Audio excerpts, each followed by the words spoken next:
लोमड़ी और बिल्ली की कहानी। एक बार की बात है, दो बिल्लियां भोजन की तलाश में घूम रही थीं। तभी उन्हें एक घर में रोटी मिली, जिसे लेकर दोनों घर से बाहर आई। बाहर आकर दोनों आपस में लड़ने लगी। दोनों का कहना था कि रोटी उसने ढूंढी है, इसलिए पूरी रोटी पर उसका अधिकार है। तभी एक लोमड़ी ने दोनों बिल्लियों को लड़ते हुए देख लिया। लोमड़ी बहुत चालाक थी। वह दोनों बिल्लियों के पास आई और दोनों से झगड़े का कारण पूछने लगी।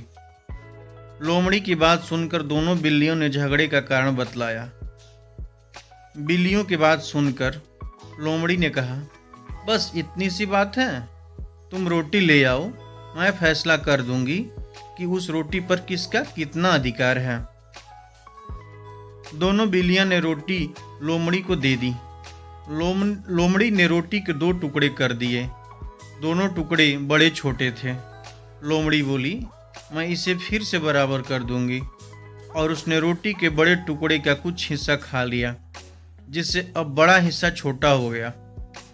उसने फिर वही प्रक्रिया दोहराई और इस तरह रोटी का एक छोटा सा टुकड़ा ही अंत में रह जाता है, जिसे देखकर बिल्लियों को अपनी गलती का एहसास हुआ और बिल्ली लोमड़ी से बोली, आप तो रहने दो, हम इसे मिल बांट कर खाएंगे। लोमड़ी ने रोटी का आखिरी टुकड़ा अपने मुंह में डाला और कहा कि यह न्याय करने का फीस है।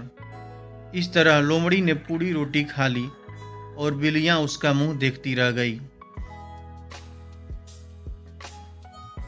शिक्षा: